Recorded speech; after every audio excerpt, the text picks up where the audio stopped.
Assalamualaikum warahmatullahi wabarakatuh.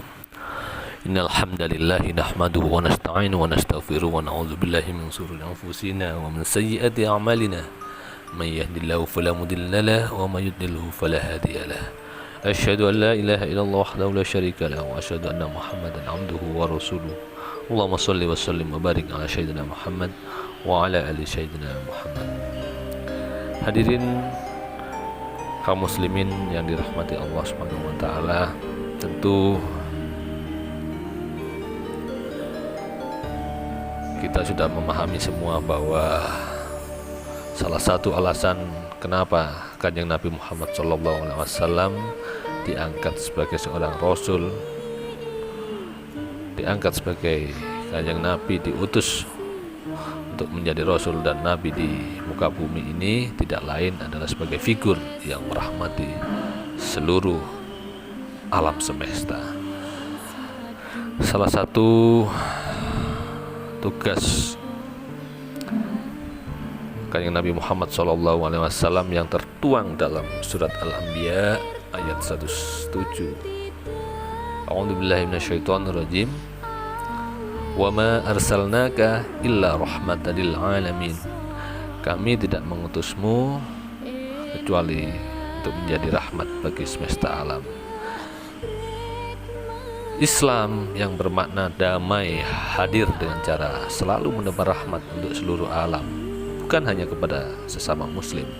Rahmatan lil alamin bukan hanya merahmati orang Islam, bukan rahmatan lil muslimin saja. Rahmat atau kasih sayang harus ditebarkan untuk semesta alam, karena rahmat adalah perwujudan agung dari sifat Tuhan kita, sifat dari Allah, yaitu Ar-Rahman dan Ar-Rahim. Sebagai hamba, sepenuhnya kita harus menyadari dan meyakini bahwa rahmat Allah adalah yang paling agung, paling tinggi, tidak terjangkau, apalagi tertandingi oleh makhluknya. Sekian banyak hal telah membuktikan bahwa Allah adalah Maha Pengasih dan Maha Penyayang, tidak pernah membebani hambanya di luar kemampuannya. Adalah salah satu bukti di antara sifat belas kasih Allah kepada kita. Bagaimana kita bisa menghirup oksigen dengan gratis meskipun seringkali kita melanggar aturannya. Juga bagaimana kita masih diberi jaminan rezeki meskipun seringkali kita meninggalkan kewajibannya. Sekian banyak tuntutan yang kemudian diubah karena memberatkan hambanya. Semua itu adalah sekian bukti, beberapa bukti kasih sayang Allah kepada kita. Bahkan dalam keadaan yang menurut kita adalah suatu keburukan sekalipun, sebenarnya ada kasih sayang Allah di dalamnya. Kita seringkali gagal memahami betapa rahmat Allah itu sangat luas dan tak terjangkau oleh kita. Kegagalan yang seringkali kita alami mungkin saja sangat menyakitkan, tapi mungkin itu adalah cara Allah untuk mengantarkan kita kepada jalan kesuksesan yang jauh lebih besar.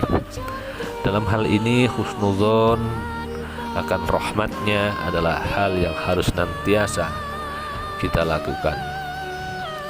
Kanjeng Nabi Muhammad SAW yang diutus di muka bumi juga telah memberikan teladan kepada kita.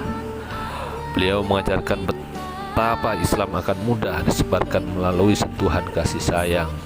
Sifat kasih sayang Rasulullah kepada sekalian alam selalu terpancar darinya. Sebagai contoh sifat belas kasihnya, Nabi yang dengan belas kasihnya mau menyuapi orang yang buta, padahal orang tersebut membenci Nabi. Dan dalam satu riwayat, seorang yang buta tersebut bukan juga beragama Islam. Dan dengan kasih sayang Kanjeng Nabi inilah akhirnya orang yang buta tersebut masuk Islam setelah tahu bahwa orang yang selalu menyuapinya adalah Kanjeng Nabi Muhammad Rasulullah SAW yang ia benci kala itu. Dan banyak contoh yang lainnya bagaimana Islam berkembang di Nusantara ini dengan model-model kasih sayang dari para penyebarnya. Kita tahu bagaimana metode dakwah Rasul yang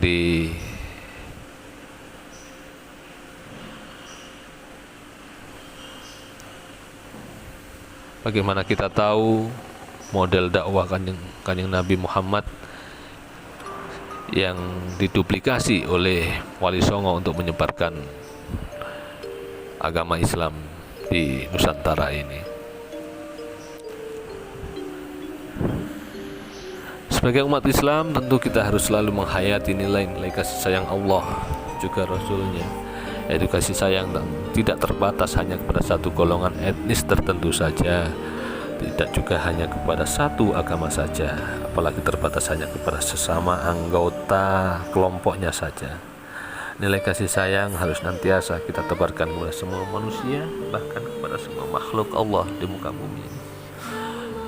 Nabi bahkan pernah mengaitkan antara iman dan sifat belas kasih harus berjalan seiringan. Dalam sebuah hadis yang diriwayatkan oleh At-Tabrani dan Al-Baihaqi misalnya, beliau bersabda, "Lan tu'minu hatta tarhamu." Qalu, "Kullana rahima ya Rasulullah." Qala, "Innahu laysa birahmatan ahadikum sahibahu walakinnaha rahmatul nas rahmatal ammah." Kalian tidak beriman sampai kalian saling mengasihi. Kemudian para sahabat Nabi berkata, "Kami sebuah pengasih wahai Rasulullah." Kemudian Nabi bersabda, "Tidaklah rahmat itu hanya kepada sahabat, tetapi rahmat kepada sesama manusia dan rahmat yang menyeluruh." Hadis ini menjadi dalil bahwa ada kaitan erat antara iman dan sifat rahmat atau belas kasih. Rahmat hanya disandang bagi dia yang beriman, dan rahmat adalah implementasi dari iman kita kepada Allah Subhanahu wa taala. Nilai yang akhir-akhir ini mulai redup, bahkan jika ada pertanyaan, masih adakah nilai rahmat dalam masyarakat kita? Mungkin jawaban yang kita bisa rasakan adalah hanya sedikit atau bahkan tidak ada.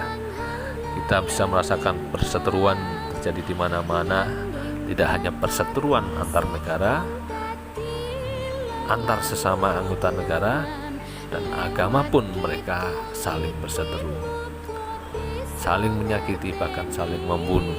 Nilai rahmat yang seharusnya tertanam dalam setiap manusia beriman akhirnya luntur. Islam masih ada, namun nilai yang harusnya ada di dalamnya sudah mulai pudar. Ada beberapa faktor yang menjadi penyebab pudarnya nilai kasih sayang dalam masyarakat kita, khususnya masyarakat Muslim, saudara-saudara kita. Di antaranya adalah umat Islam yang hanya memperhatikan ibadah ritual saja. Banyak masyarakat Muslim kita yang gagal memaknai hakikat ibadah.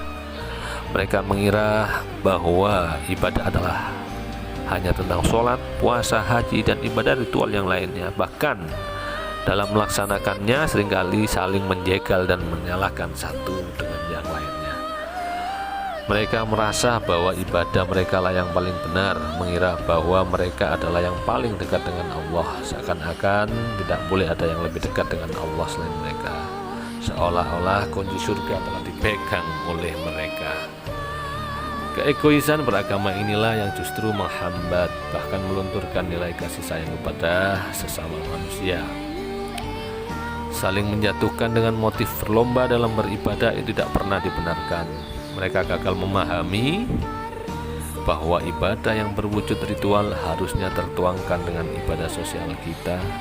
Sholat, puasa, haji, dan ibadah yang lainnya harus tercerminkan dengan sifat belas kasih kepada kita sesama. Inilah yang akhirnya membuat nilai kasih sayang dapat tercurahkan sehingga kedamaian akan tercipta.